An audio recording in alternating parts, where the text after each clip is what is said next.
We're on a mission from God. Wendy? So I got that going for me. Darling? Looks like I picked the wrong week to quit sniffing glue. Light of my life. We enjoy your films. I am a human being. I thought they smelled bad on the outside.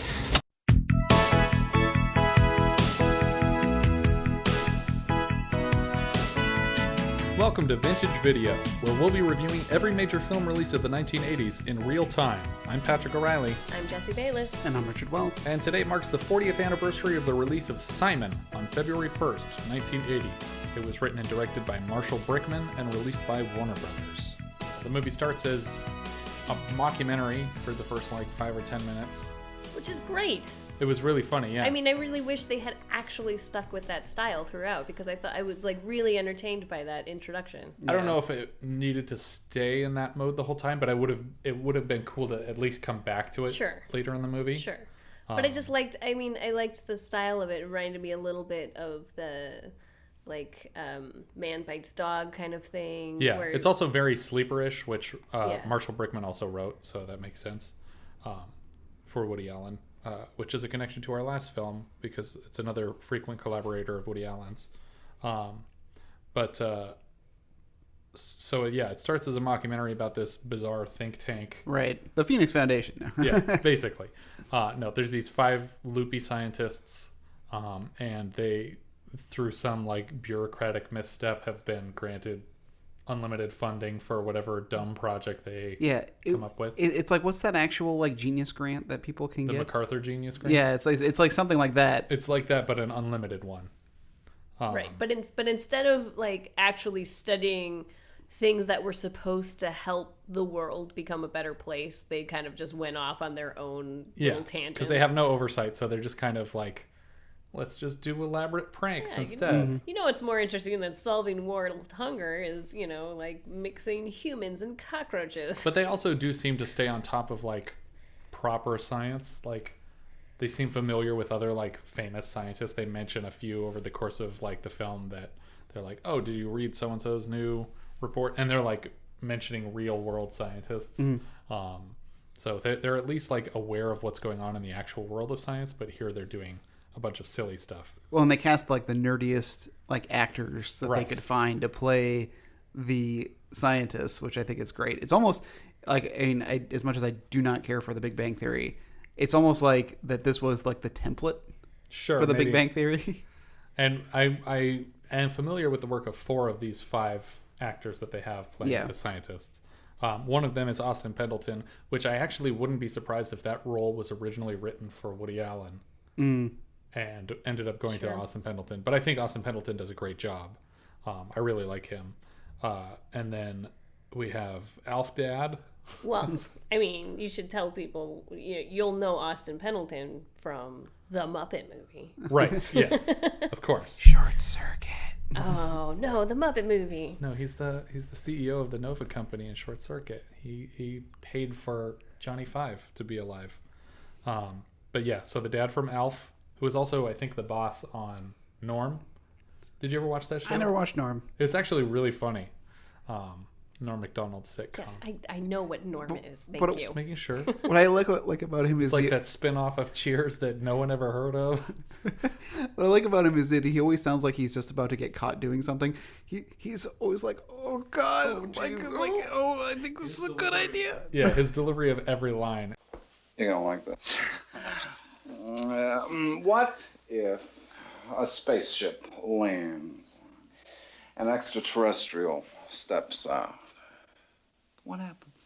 What is it? What happens? And what is the effect on the population? What is it? Panic? Is it hysteria? Is it depression? Is it mass suicide? Is it war? Is it the end of war? Is it religious revivals? You see what I'm saying? We could find out. How? Fake it. And especially towards the end when he has a little hissy fit, kills me.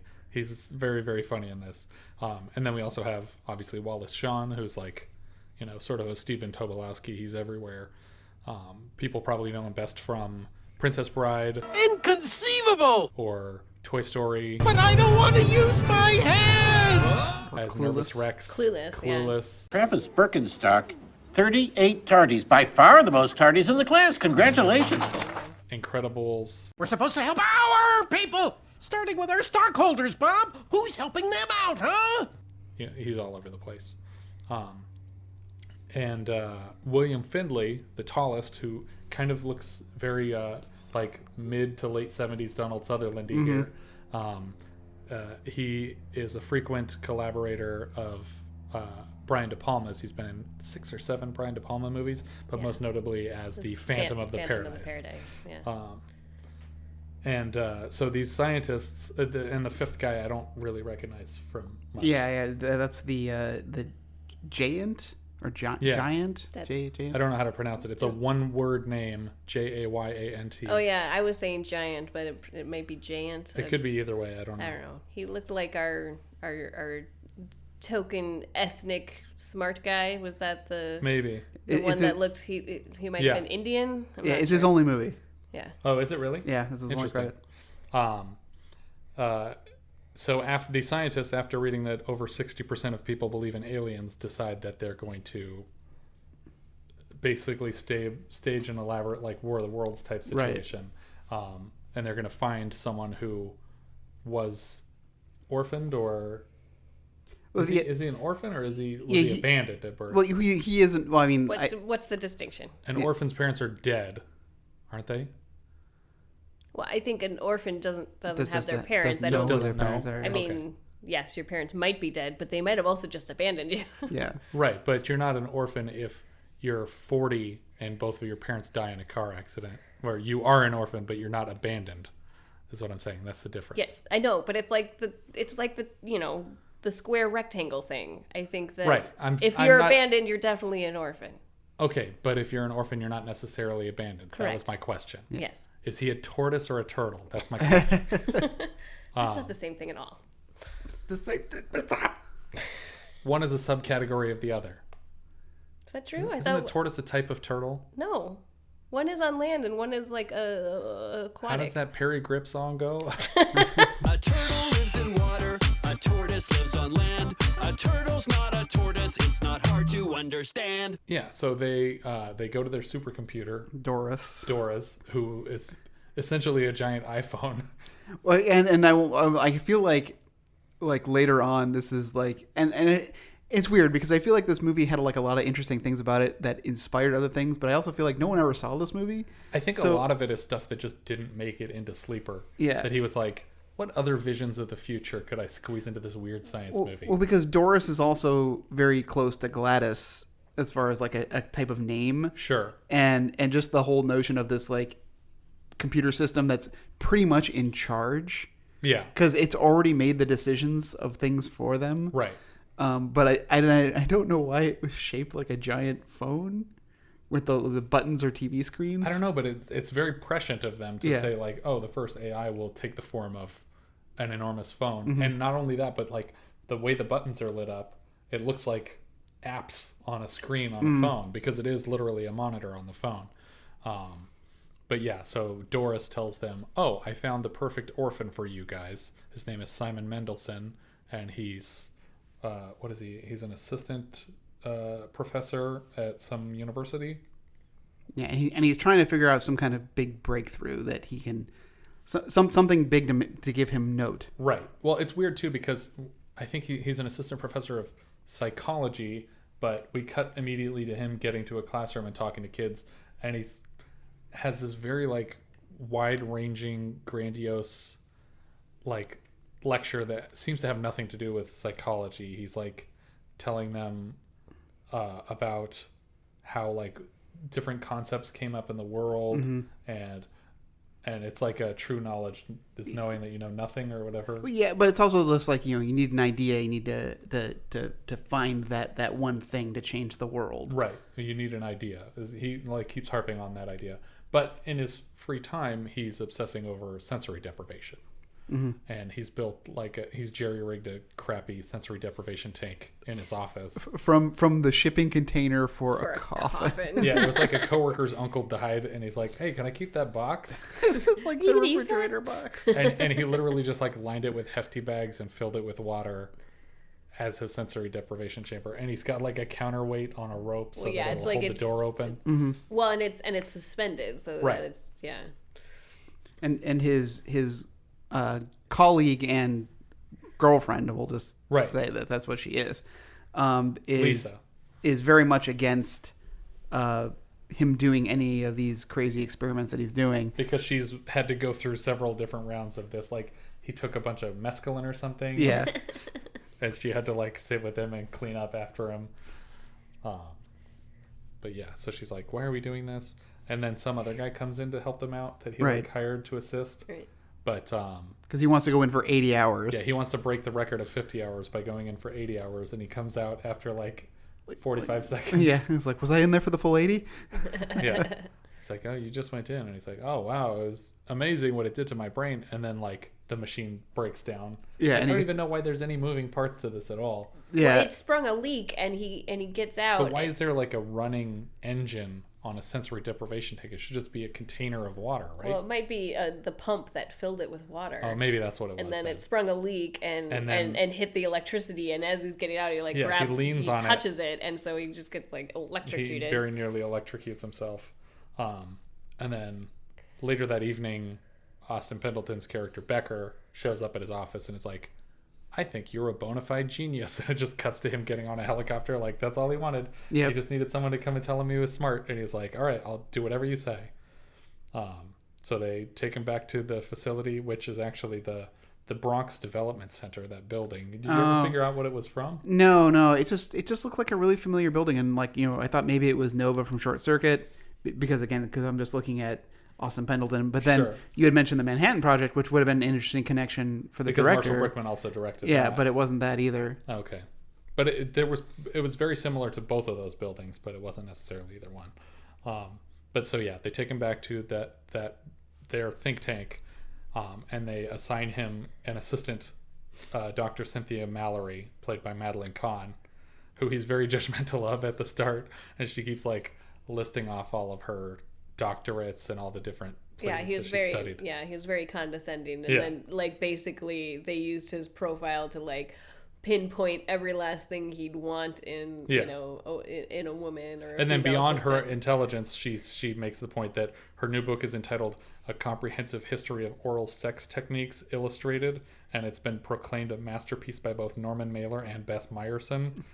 And I love that even with this information, he can't help but judge her or criticize her and try and figure out he's like, oh, who's your publisher? He's trying to judge her on that even after she explains, it's already, people already said it's great. People who matter said it's great already. Well, and then he goes, well, we'll try it for a week. Yeah. See how it goes. Yeah. I think it's interesting that Madeleine Khan is chose or got involved in such a smaller part. She's only in the first third of the movie. And she had done several movies, including movies from Mel Brooks, to this point. This is pre-Young Frankenstein, though. That was 84. It's got to be post-Blazing Saddles. It's post-Blazing Saddles. Oh, those were the same year. High Anxiety. So it is post-Young Frankenstein, then. I think Young Frankenstein was... It was mid-80s? Early 80s? No, Young Frankenstein and Blazing Saddles were the same year. Blazing Saddles was 89 or 79, wasn't it? Yeah, 74. Was it really 74? Yeah, you're right. Patrick's right. They're both 74. Oh, no kidding. Because it was, I know people refer to that as 93 for Spielberg because he had Jurassic Park and Schindler's List in the same year. But even the Muppet Movie and the Cheap Detective, she had a lot of stuff under her belt. She was no. It just seems it almost seems like this was a favor. She did a favor for someone. That's possible. But yeah, so I think the whole reason that they brought her in is because they need someone to get close enough to her to get samples of all of his bodily fluids. Yeah.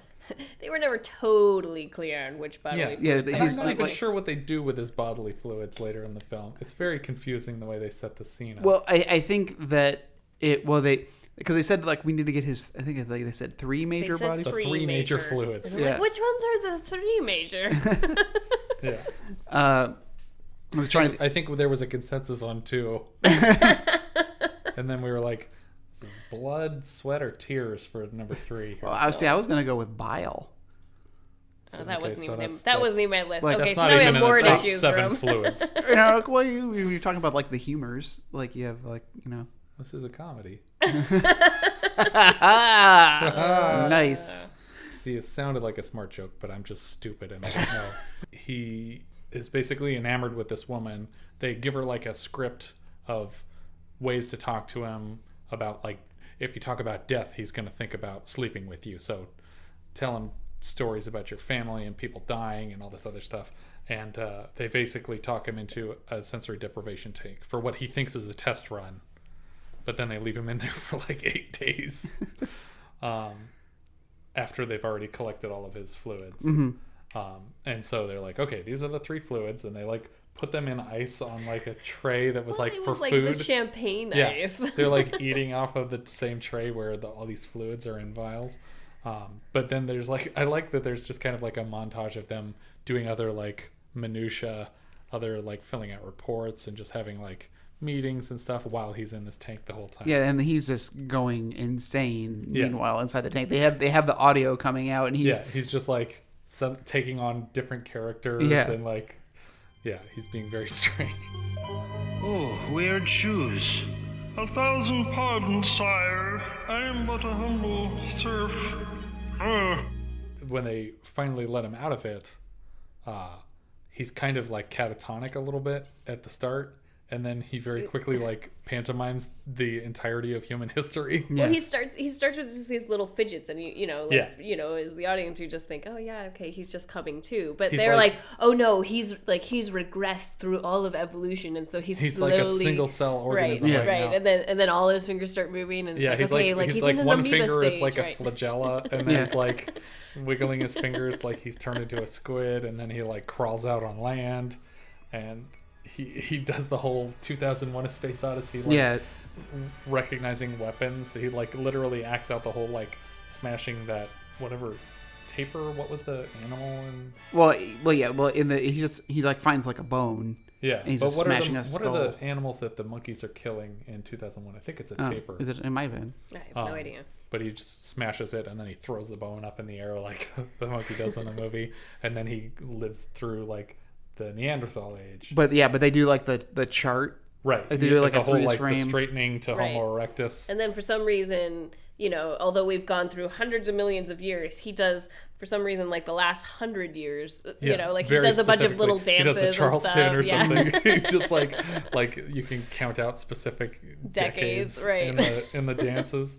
And then he's like suddenly he's like shouting speeches, and but it's all gibberish. He's not talking in English. And then he gets to the present and he collapses, and then they put him in the hospital. Right. Then this is where they have to implant the memory of him having been an orphan and left on the planet by an alien. So they made a very elaborate diorama. It's a convincing model, I think. It's only a model. But so they wheel him up to it, and this weird like boob-like glowing gelatinous spaceship is hovering over the street in the middle of presumably Brooklyn somewhere, and says like, "Oh, I'm leaving you here, son. You're gonna make the world a better place." And he's just like, "Oh, well, what? Who are you? What am I? Like, what am I? I'm basically, you're telling me I'm a toaster? I'm part machine?" Where are you, Mother? Right in front of you, darling. The spaceship? Are you in the Simon, I am the spaceship. But you're just a machine. Oh, thank you very much. Some gratitude from a son. And she says, you're an exact duplicate of the human race, and you're going to save everyone. And then she floats away, and they immediately like turn him around and turn all the lights on so that he's like snapping into reality. Right. And they try and convince him, no, that wasn't something that you just saw happen. That was a regressed memory that we just accessed as a result of your sensory deprivation. And then we get this really cool cover of Mr. Sandman in Spanish. That sounded really cool. I loved that cover. That was really great.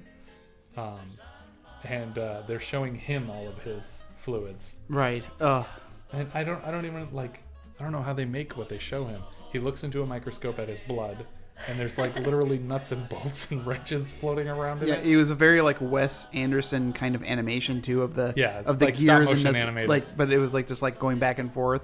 But then they do his sperm. He goes to look at his Oh, sperm. and it's like little heads with Yeah. tails swimming And it's like across little and, Alan like, Arkin faces on every spermatozoa, and they all like swim right up to the camera Yeah. and like look into it. stop motion clay animated. They're really creepy. It looked like Celebrity Deathmatch or something.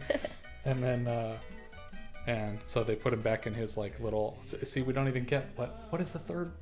We have blood and we have semen. What is the third fluid? We didn't even get to see it there. Nope. Other than he does pee in a flask and it's green.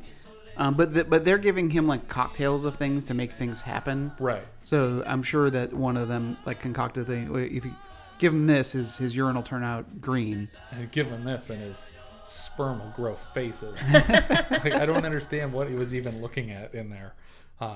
But so now he's in this like Magneto-esque plexiglass cage where they're keeping him safe from bacteria of the atmosphere, even though he's from Earth and has been on Earth for 40 some years. And at this point, they've made the announcement, right? That they have an alien in captivity, and they're saying like he claims to be an alien. They're saying we haven't confirmed it yet, but we're going to open it up to peer review and everything.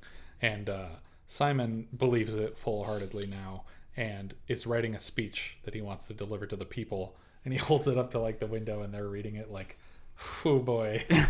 This is not. We can't let you say this stuff. Well, and they keep like he keeps trying to talk to them, and they keep flipping his audio switch off. Yeah. And every time they flip it back on, he's still talking, and like But the what's his name? That was the dad on Alpha's like, I think we should let him do it. I think it's a great idea. Like he doesn't see the consequences at all. But one of the it's just like a list of like random like ranty suggestions for ways to change the world. One of them was that everyone who's in Congress should be forced to wear little party hats whenever they're making a public appearance. Yeah. And then one of them was like, no more elevator music. No more elevator music. Muzak has to go away. If you work at like a nuclear facility, any waste that your facility produces, you have to take home with you. And like all these random things. But then we get this short clip of people debating whether or not this is a true like alien encounter on Dick Cavett. Yeah. Right, but one of the guys is a politician. One of them is a senator. And he's wearing a pointy he's wearing like a little party hat. Which it's like they make it very clear like early on that even though what he says isn't like immediately written into law, but people are complying with it because they're terrified in case he is an alien. Like they don't know what's going to happen to him. So they just go along with everything that he says. But Lisa sees this on Dick Cavett and it's like, okay, I got to go down there and figure out what's going on because he's not an alien. And I don't know how they convinced him that he was. So she comes to the facility to check on him. And they want this to happen because right. They want this interaction with her and him. Yeah. So she goes into she actually gets into his room and stays the night with him. Mm-hmm. But meanwhile, the scientists decide what they're going to do is they're going to flood. They have to kill him because he's going to start saying a bunch of weird stuff on television and make everything weird. So they're like, we have to abort the project. We have to kill him. Well, because he starts making demands that they start losing control because it's no, I've requested full media coverage. I requested it myself, and they're coming. Yeah, and so they decide that what they're going to do is they're going to gas him with this chemical that brings down your IQ. Makes people stupid. By 100 points. Right, which is really similar to a book that I like called IQ 83. Have I talked to you about this before? No. Mm-hmm. But it's these scientists developed this like virus that slowly makes people dumber, and it very quickly like takes over the entire world. But these scientists are struggling to solve it as they're getting dumber, like actively getting dumber. And it's just really interesting. At one point, Charlie Kaufman was adapting it into a movie, but I don't know if that's still happening. But IQ it's called Idiocracy. Basically. But when they go to put the gas tank up to their ventilation system, Alf Dad is holding the map upside down and realizes at the last second, oh God, no, that's venting to everywhere except for the room that they're in. And well, yeah, but they didn't actually put it in that one. They accidentally just knocked it open. It doesn't matter. Yeah, they broke it open and gassed themselves and everyone in the building, which conveniently at the same time is being taken over by like a military coup. So everyone's getting dumber. There's soldiers running all over the building, and Becker goes to talk to the Siri statue, the Doris phone, and is like really dumb and like starts flirting with it, and she's trying to shut him down, like, no, we're not doing this right now. And he just starts like molesting the phone by like touching it. No, I don't think he's ever affected by the gas. Oh, he's not? No, he escaped. He held his breath and ran out. I remember he covered his mouth, but then I thought they said it was venting in the whole building. So no, I don't think so, because it didn't affect the soldiers and he's stuff. He's still either. being a little bit loopy, but maybe that's just the character. Yeah. And but then he engages in activity with Doris, and right. Doris is like resisting, but then she starts literal going, phone sex. Yeah, but then she starts going, okay, like, no, okay, that's good. Oh no, we need to stop. Like the whole like. Yeah, she's like being like resistant, but you could tell that like by the end of it, she's completely consented to what's happening. And then the Korey shows up. General Korey from the Pentagon, played by Herman Munster. Yeah. Who? What did you guys say you always think of? I go to My Cousin Vinny first. I go to Pet Sematary. Oh yeah, Pet Sematary. Yeah. But yeah, so he comes in and he tells Becker like, okay, so let me get this straight. The alien created this gas that brought everyone's IQ down. Like he did a chemical attack on you guys. He's like, oh, that's lovely. Yes, that's exactly what happened. Like, he hadn't even thought of that excuse yet. He's just like, oh my God, that's wonderful. He did what? Release the gas. Yes. Oh, yeah, that's lovely. Yes, he did. Yes. Who else? It's a goddamn invasion. He's very dangerous. But Lisa sees what's going on. She sees soldiers everywhere, and they're still in his room. And she's like, we got to get out of here. And Simon's like, no. These people are on my team. Everything's fine. And then the soldiers just open fire on him. Right. So they're like, okay, we got to get out of here. So they literally jump off of his balcony and just run off. It's a crazy jump, too. Yeah. Like, I'm sure that the actors, the stunt people had like... plenty of landing Well, space. you don't really see the landing, so... But she just drops off the side, and she falls at least like a floor and a half. Yeah. And then they run past this woman in a big winter coat, and he's like... Lisa, a lady is dancing with a potholder. And then they steal a van to get away. But it's a news van. Right. Yeah. It's a news van from this think tank, though. It's not like something that someone left there. It's not like from the film crews that were on site. It's actually something that they built at the think tank.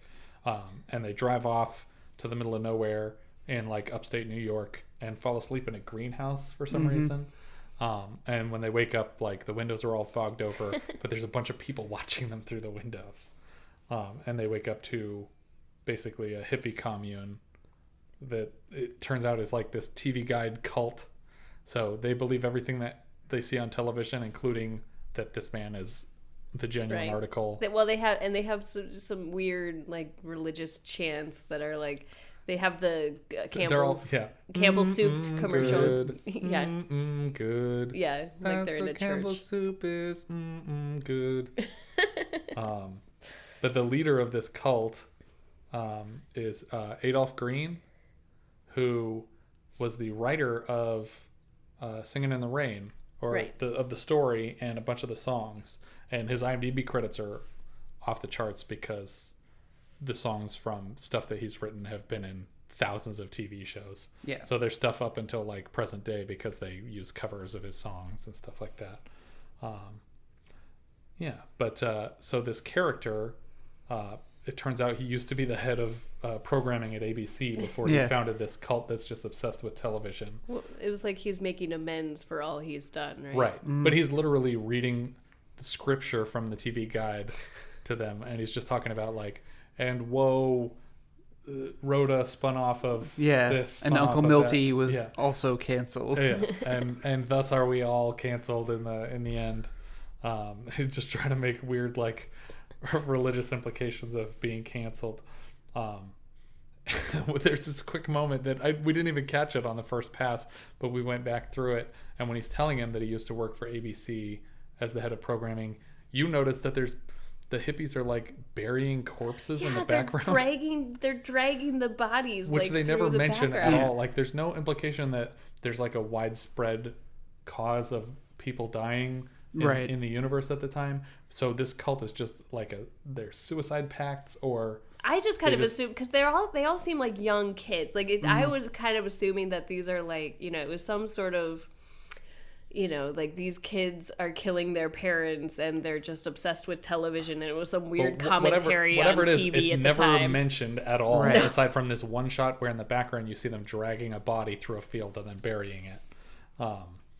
But yeah, so then suddenly some of the hippies come up and they say, "Hey, you're never going to believe what we found in the van that you stole." And they take the former head of ABC over to the van, and he's like, "Oh my God, you could break into all 3 network channels with this. You can like hack the network." Yeah, it overpowers all broadcasting signals. Right. And I assume it would be local. You couldn't do it everywhere. Like, it wouldn't be nationwide. Well, right? no, it would be, because that's why they keep parking it next to some big giant power line. Yeah, like it's some kind of relay station. Oh, okay. So, and since it overpowers the broadcasting power of the other networks, right? It's just, you can't turn him off. He's on every channel, and he's getting what the cult leader describes as more coverage than the president gets. Yeah, because he's not usually on all 3 networks at the same time. And he can't break in whenever he wants. And there's a funny joke too, though, where early in the movie, the scientists are talking about one of their experiments is how they rigged the Nielsen box, like the tissue, like I can't remember if it was like, this had a 60 share, and it was like the Osmonds or something like that. It was like, Donnie and Marie Osmond, and it was like only 1,500 people watched this. Yeah, but we made it look like it was the #1 show of the night. But then when like he starts broadcasting and gaining notoriety, there's like a whole thing like that he gets like so many shares. It's like, but we already proved that wasn't even a real thing. But it's also like in the but it was 100 share. That was what it's like. Well, yeah, because there was nothing else on to watch. But it's also funny because it's in the middle of a montage of like people saying like, "Oh my God, we've made contact with aliens." Yeah, like this guy is an alien and he's here on Earth and he's here to give us the the knowledge of the universe. And all Variety cares about is like the ratings that he got. Like it's not a headline that this guy's an alien. They're just like, it got a cosmic 100 share. Like, can you believe it? Because they have to put a pun in every headline. And it's all his grievances with the world. Right. It's all just his personal grievances. Around here is where I realized that this is basically like the premise of this movie is, what if Howard Beale from Network was an idiot? Like in the movie Network, like he's complaining about stuff that is like very relatable and real problems with the world. Or falling down. Or falling down. But in this movie, this guy's complaining about like minutia that doesn't matter to anyone, or even complaining about things that some people like that he just happens to not like personally. And so it's just like, what if an idiot had the same power of like, I can just break onto television and complain about whatever I want. I love, but one of my favorite jokes of that too is how calm he is, and he's talking about, and there's the Orange Julius formula. Why is that a secret? I want that formula. He gets really angry and he wants the formula for Orange Julius. And what of the formula for Orange Julius? The secret white powder that makes it a devilishly good drink. Why is it a secret? I want that formula! And he also, like, it seems like for some of it, he's just, like, filibustering. Like, he's just sitting there reading a random book. And it's just like, why are you reading this to everyone? Is this important to you that this information gets out? Yeah, I think because he was talking about before, like, it's like, no one talks about, like, these authors or things like that. So I think he was just trying to share taking advantage of his captive audience. Exactly. No, exactly. It's like when Andy Kaufman read that Great Gatsby. Yeah, read the entire book. Born back ceaselessly into the past. And all these people are like, ugh, just get up and walk out. But yeah, and the other thing though is that this isn't a captive audience because he's just on television. Right, you could just turn the TV off. The same people who the first time he was on television were like captivated and hanging on every word that he's saying are now like, ugh, like yawning or tired. Mm-hmm. One guy literally pulls out a shotgun and just shoots his television because he's like, this guy can just break on whenever he wants and just talk about nonsense. Why do I even have a television? One of his things is like, you can't have mustache and mutton chops. Yeah, one or the other. Yeah. And then General Korey sees one of his soldiers has both. It's like, yeah, you gotta get rid of one of those. But yeah, everything that he complains about, we get like some subtle implication that it's changing in the real world because he complained about it. But I feel like he's losing his demo. powers. Yeah. Well, because he confronts his followers when Lisa's trying to convince him that they don't. She's like, they don't believe what you believe. Yeah. And he's like, well, no, they listen to everything I say on the network. And he's like, no, they just believe watch everything you. that's on television. It doesn't matter if you said it or that's not. on TV. Yeah. And he's on TV, so they, in theory, believe him. So he starts reading them a list of, oh, do you believe in this? Yes. Do you believe in this? Yes. Do you like junk? Yes. Like, they don't, if it's on the TV, we like it. It has nothing to do with you. And then he's just like, you're like, what's the greatest thing in the world? Disco. And he's just like, you can just see Which was it. a big thing in the early 80s for everyone to just shit on disco like it was the worst thing ever. I'm not trying to defend it, mind you. I'm just saying. It's not Jump on the bandwagon. It's not as bad as freaks and geeks would have you believe. Disco is not dead. Disco is life. But yeah, so after that humiliating confrontation with what he thought were his followers, Lisa tells him, hey, I'm pregnant. Mm-hmm. And he says, oh, okay, well, it was going to happen eventually. And she says, you're not mad? And he says, well, no, you could be with whoever you want, and it's not up to me. And she's like, no. It's your baby. And he says, well, that's impossible because he's I'm an alien. alien. He's But not going to believe it. It still doesn't screw up the backstory because the mother alien spaceship told him he was a perfect replica of the human race. So like, conceivably we can make he should humans, be able like to you, reproduce. Like you can make toasters. But the implication is that this is solid proof that he's not an alien. The fact that he was able to impregnate her. And she says, I just want you to tell me, look me in the eyes and tell me that this isn't your kid. And that's when she basically cuts to the human center of him. And he realizes like, well, no, I love you. And it probably is my kid. And this is enough to convince him that he's not an alien. Well, yeah. And I think the way she phrased it was that to look in my eyes and tell me that I was unfaithful to you. Right, yeah. Tell me that I cheated on you. And he knows that she wouldn't do that. She wouldn't do that to him. Do you really think that that's the point where he's like done thinking he's an alien? Yes. Yeah. I think when he says, you're right, I can't say that. That's when he's saying, I love you and I trust that you love me so much that you wouldn't make this up and I couldn't impregnate you otherwise. So that's 100% solid proof that I'm not an alien and these people were screwing with me. And that's when he comes up with his plan to get his revenge. Right. So he volunteers Becker. for a return mission. Mm-hmm. So he calls the military headquarters now in the think tank, and Korey hands the phone to Becker, and he says, I want to go home. And he's like, he tells Korey, and Corey's like, oh yeah, he wants to go, where does he live, New York or something? And he's like, no, home. He wants to go back to space. So they go to an actual launch site. Which is incredible. Yeah, which...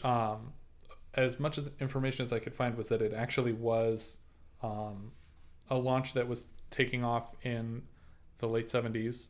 It was one of the early shuttles. I can't believe they would allow cameras anywhere near that thing like that, to film a movie.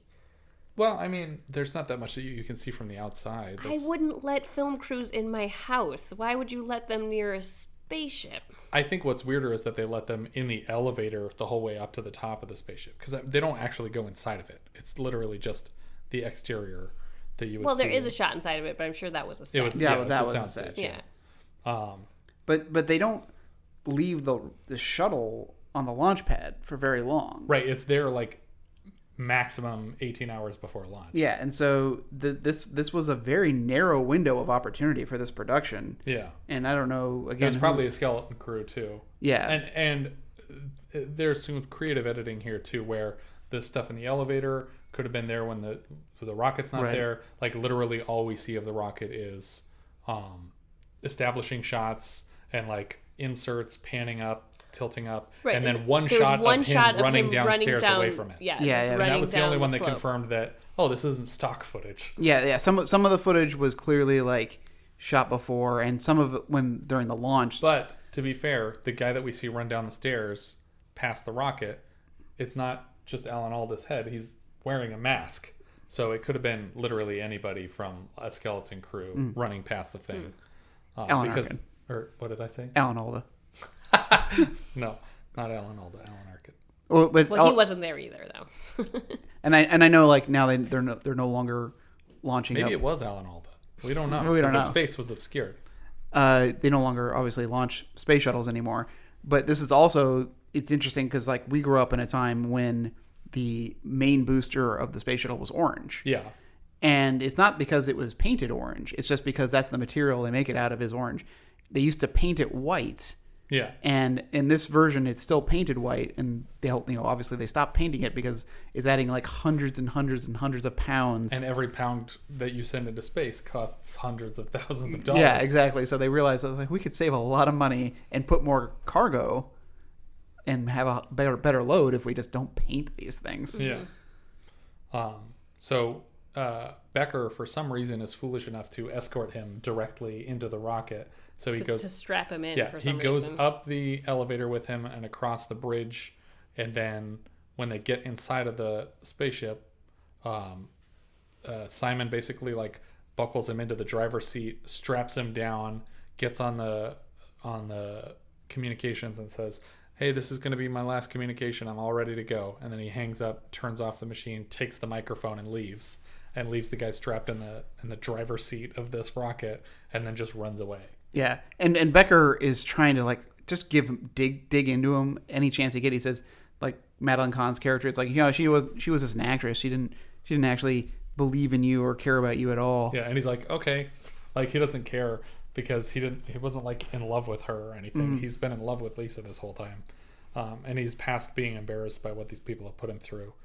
So Becker is presumably launched into space to his own death. Yeah. Like I don't know what they pointed this rocket at. They say he's from the Orion Nebula. Yeah. Which I'm assuming is because it's an Orion picture. Well, I mean, I also think it's kind of strange though that they just kind of assume just like, oh yeah, that guy we sent up there to strap him in, like he's out of there, right? Like we got him down and yeah, they didn't and... check with the guy that came back down because he's there was a dude, like who, regardless of which one it was, there's a dude on the launch pad running away from the thing. Like maybe give him a moment to get further away from the space shuttle. But when I forgot to mention when he first mentions that he wants to go back on the rocket and go home to space, and he's like, yeah, I'm gonna take him to the rocket, and they're like, oh, can we go on the rocket? Like Wallace Shawn is like, I want to go on the rocket, and he's like, no, you can't go on the rocket. This is gonna launch him into space. He's gonna be gone forever. And they immediately just start bawling because they still have their IQ deficiencies, and they're just like, oh, I wanted to go on the, why can't I go on the rocket? I want to go on the rocket. On the rocket ship. Can we go? No. You have to stay here. And while I'm gone, I want you to behave. What's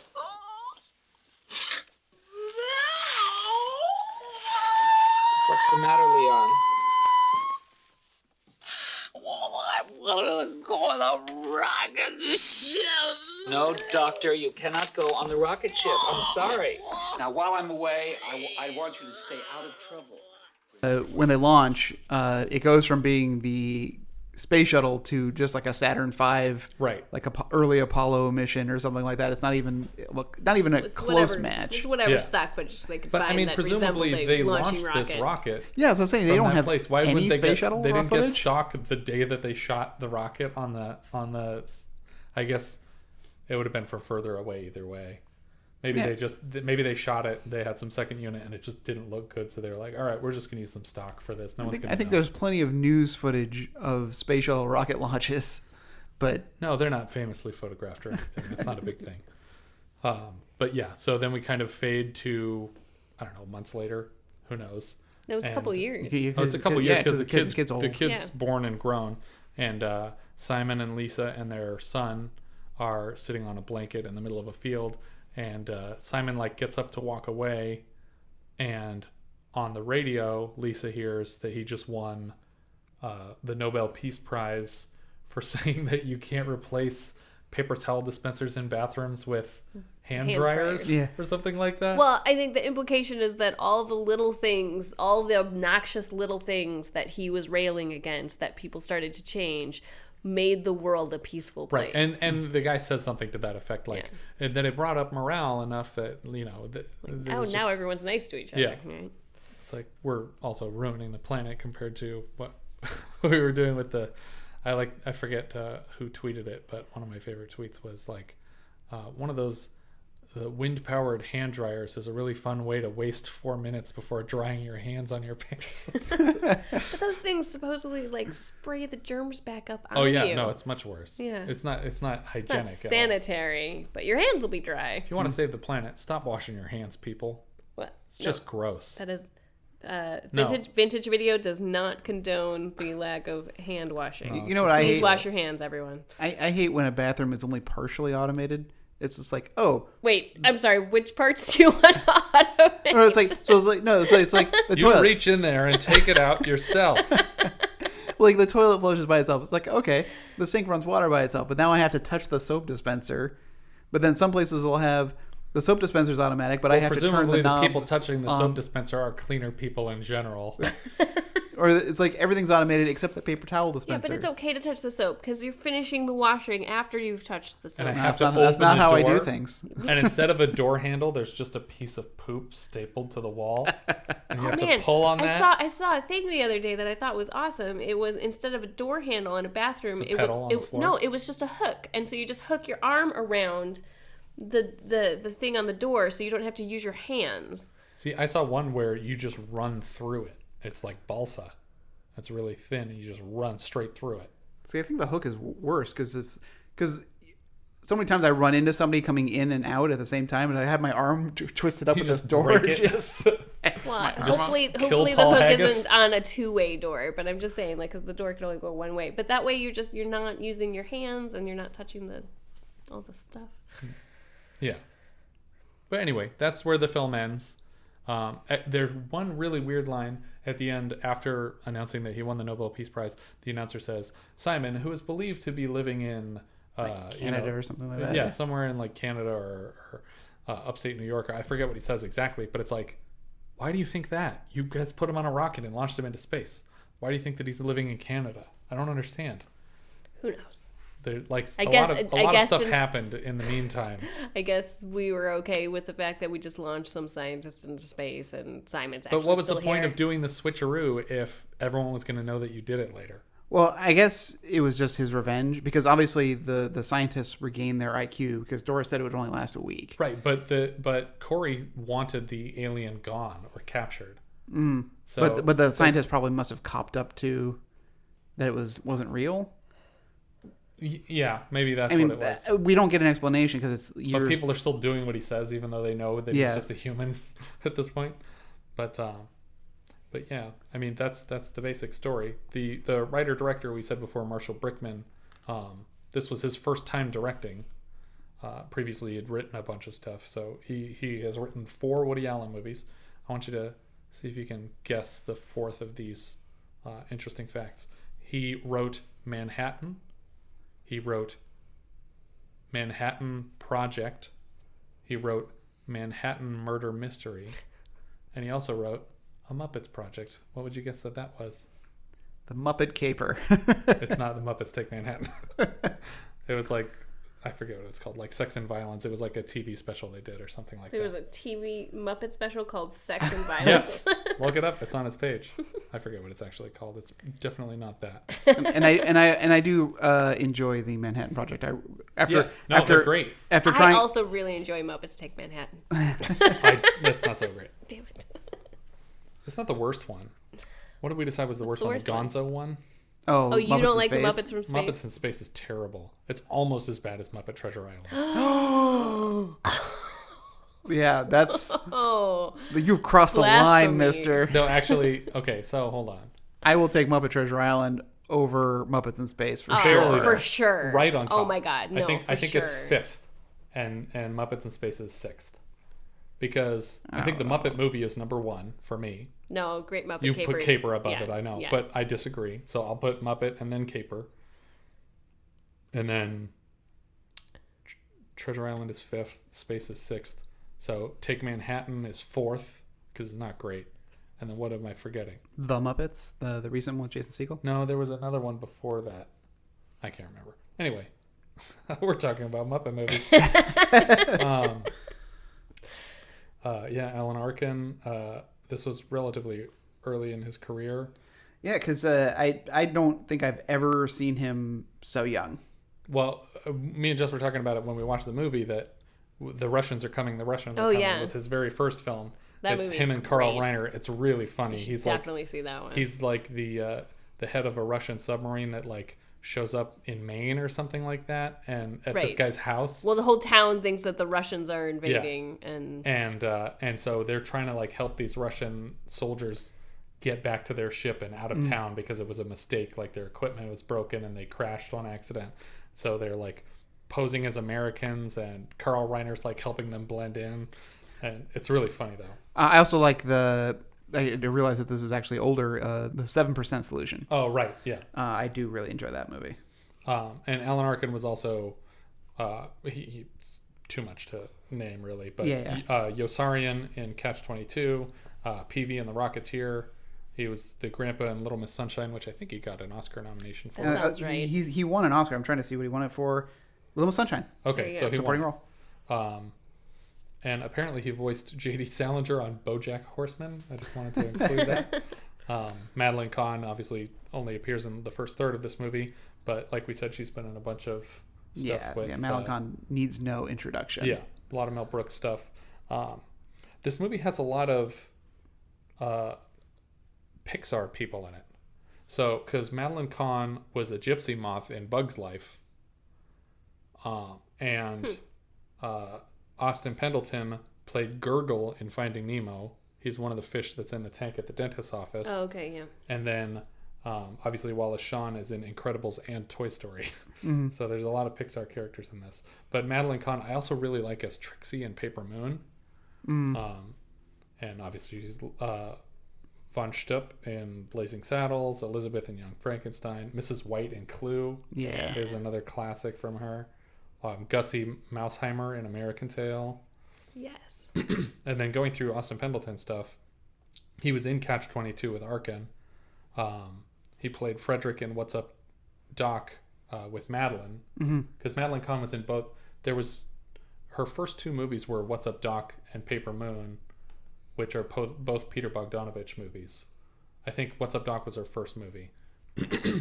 And yeah, she's great. And then, like you said, he was Max in the Muppet movie. Short Circuit. Howard Marner in Short Circuit. He also apparently... Okay, this was another interesting coincidence. So Madeleine Khan appeared in a film called For Love Alone, the Ivana Trump story. All right. Which was like a TV movie based on a book that Ivana Trump wrote about herself. Okay. In what year? Because Madeleine Khan died a while ago. It was a while ago. It was like late 80s, early 90s or something like that. Austin Pendleton appeared in something called A President Show Documentary, The Fall of Donald Trump. But that was like 2 years ago. So it's just interesting that they were both in like weird TV movie projects about the Trump family. Judy Graubart, who played Lisa, was in 780 some episodes of The Electric Company. Yeah. As a bunch of different characters on this show. She was also apparently in Tarzoon, Shame of the Jungle. Does that sound familiar to you at all? What? It does not. Okay, it's a French animated movie called Tarzoon, Shame of the Jungle, and it's supposed to be a parody of Tarzan, but it's one of Bill Murray's earliest credits. What? He did a voice of like a reporter or something because it's an animated movie. And then I think we touched on all these other credits. Oh, and there was one other actor we haven't mentioned who plays a member of the cult, the TV Guide cult, that you're familiar with personally. Well, I took... you knew him. Yes, I took classes with Michael Earl, who apparently was one of these cult members. You know, I went back and... We're not entirely sure which one he was. I went back and rewatched all the scenes, and I mean, obviously I knew him when he was much older than this, but I couldn't pick him out of the crowd of you know, TV cult people. When did he pass? Was it like 2010? No, 2014. 2014. Okay. Yeah.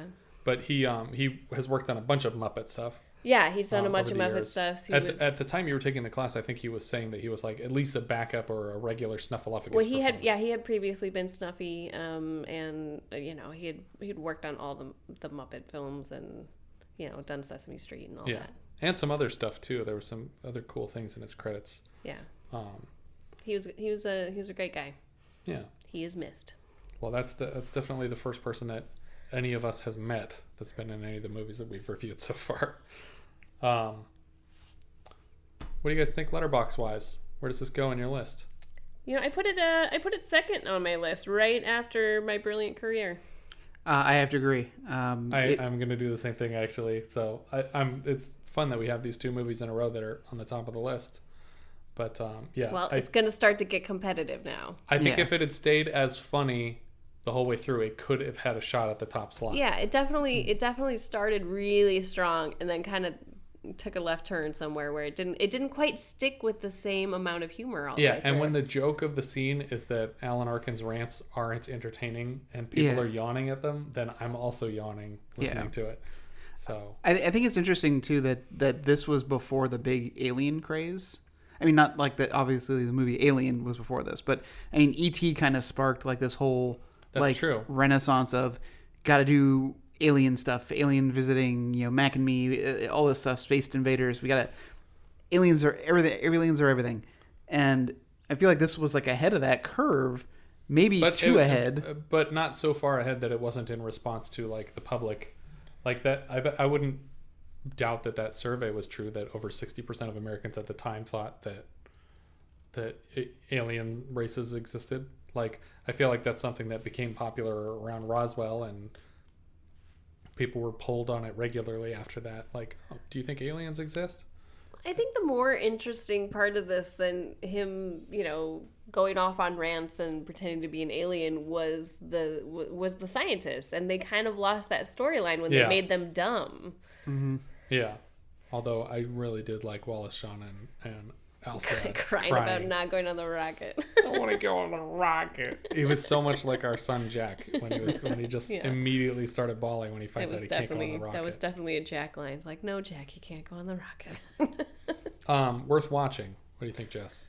Oh, that's a hard one. It is a hard one. I mean, I think if you want to be like kind of complete about it, I would say yes. But it's on the fence. Yeah. Yeah. I'm making you guys go first because I'm still deciding in my head. Yeah, I would say probably a not watch from me. I think it's a no from me too. Maybe I did enjoy the film, but it gets slower towards the end, and I think it's not something that I would put on in mixed company and be like, hey, this is really funny, because halfway through I would be embarrassed that I put it on. Oh yeah, I guess if you put it that way, I would put this on as a no. But I mean, that's not necessarily the context of the question. Would you put this on at a party? Right. Saying, is this worth watching? But I feel like if it had stayed consistently funny, it's a definite would watch, and I don't think this is worth your time. But I mean, I think that it has some notable moments and some really interesting, like all the actors in here. It's a pretty incredible cast. Yeah, it's definitely a great ensemble. If you want to, pull out those obscure references to what these people have done, I mean, that's worth watching. Yeah. All right. I think that's about it for this one. If you guys have any thoughts you'd like to share with us, we are Vintage Video Pod on Twitter, Facebook, Instagram, and Letterboxd, where, as I've said before, you can find each of our full movie rankings for the year. Please consider rating us on iTunes to help people find the show, and if you find the time to leave us a review, we will thank you personally at an upcoming episode. If you're feeling especially generous, you can also support the show through patreon.com/vintagevideopodcast. Thank you so much for listening, and I hope you'll join us next time when we will be discussing American Gigolo, which Wikipedia describes as a neo-noir crime drama written and directed by Paul Schrader, starring Richard Gere and Lauren Hutton.